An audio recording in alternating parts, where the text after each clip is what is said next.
যারা ছিলেন দেওয়ান চঞ্চল, ফরিদুল ইসলাম তোফা, আবু হোসেন, ডাক্তার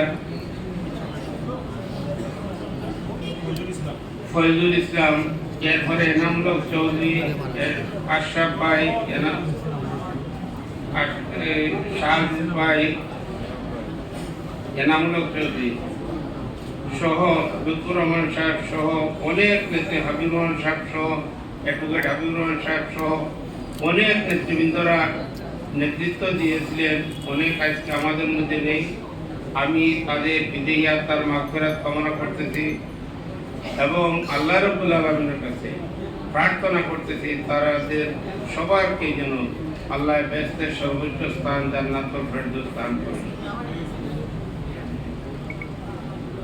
আমি বক্তব্য বেশি দীর্ঘায়িত করব না।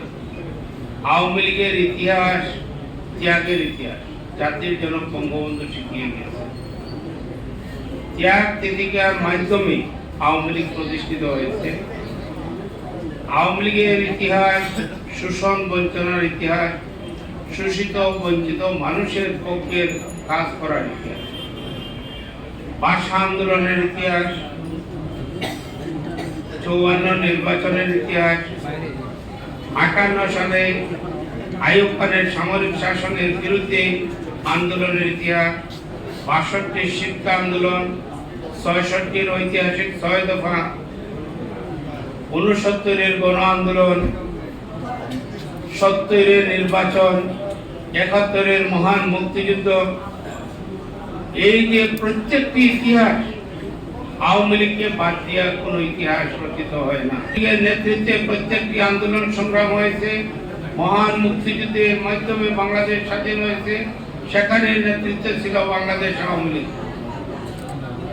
তাই 52 ভাষা আন্দোলন থেকে শুরু করে 71 মহান মুক্তিযুদ্ধ পর্যন্ত বাংলাদেশ আওয়ামী লীগের ঐতিহাসিক এবং গৌরবোজ্জ্বল ইতিহাস। জাতির জনক বঙ্গবন্ধু বারবার কারাবরণ করেছেন, জীবনের যৌবন কাল কারাগারে কাটিয়েছেন, কিন্তু পাকিস্তানি স্বৈর শাসনের কাছে মাথা নত করেন নাই।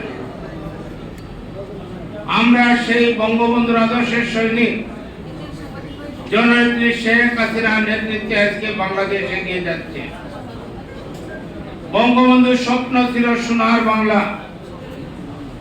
এই শোষিত বঞ্চিত মানুষের মুখে হাসি ফোটানোর লক্ষ্যে জাতির জনক বঙ্গবন্ধু বিভিন্ন কর্মসূচি দিয়েছিলেন।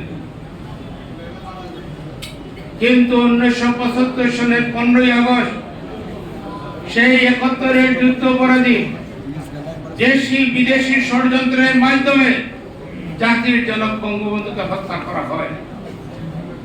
জাতির জনক বঙ্গবন্ধুকে হত্যা করার পর যারা ক্ষমতায় অধিষ্ঠিত হয়েছিল তারা সেই 71 ঘাতক, 71 পরাজিত শক্তি খন্দকার মোস্তাক, জিয়াউর রহমান, এরশাদ সহ তারা ক্ষমতায় টিকে থাকার জন্য পাকিস্তানিদেরকে খুশি করার লক্ষ্যে তারা কাজ করে গিয়েছে। তারা এই দেশের মুক্তিযুদ্ধের ইতিহাসকে তারা মুছে ফেলার চেষ্টা করেছিল, বঙ্গবন্ধুর নামকে মুছে ফেলার চেষ্টা করেছিল, কিন্তু তারা পারে নাই।